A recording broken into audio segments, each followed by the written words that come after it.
As you just heard from Polly, last October, Sir David Amess, Member of Parliament for Southend West, was stabbed to death over 20 times by a man shouting Allahu Akbar. The media and the political class then added insult to fatal injury by assuring us that he was killed by the coarsening of public discourse in the UK. Sir Lindsay Hoyle, the woeful mediocrity who serves as Speaker of the House of Commons, get your wig on.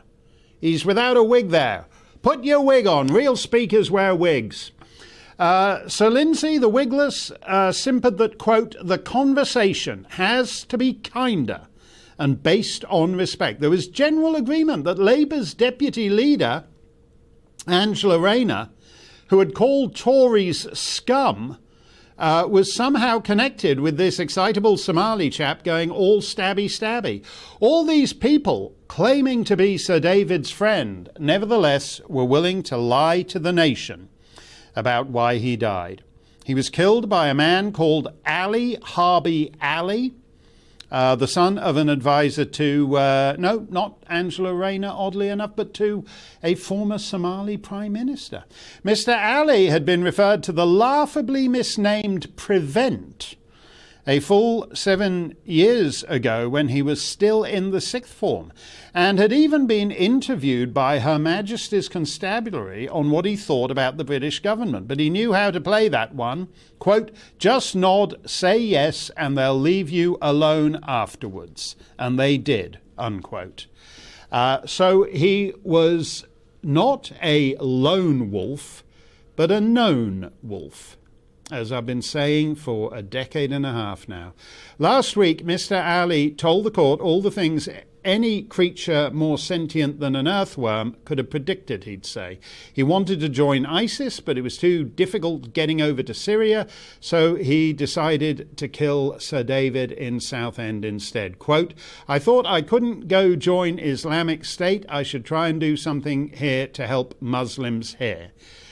So to help Muslims here, he murdered an MP. No, Mr. Ali doesn't describe it as murder because, quote, I don't think it's unlawful, which is why, presumably, as the jury read out the verdict in an English court, he declined to stand. So, amazingly enough, Sir Lindsay Hoyle and all those MPs and all those ghastly columns about the tone of our public discourse were all total blithering, codswalloping balderdash. A couple of quotes. The Guardian, Nadine Dorries commits to online safety reforms in memory of David Amess. Sky News, US Capitol riot shows what happens when you whip up a mob, Speaker warns after MP's murder. So according to Sir Lindsay, it's all something to do with the same kind of thing as Donald Trump was whipping up on January the 6th in America.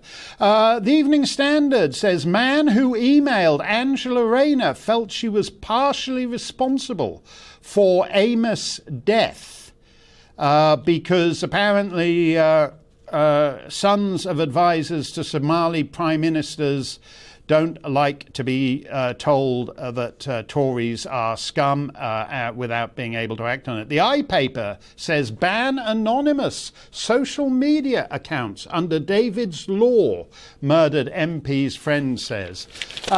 You're not really much of a friend if you talk complete rubbish about why he was murdered. We dishonour an honourable man when we lie about why he is dead in the most bloody and brutal way possible.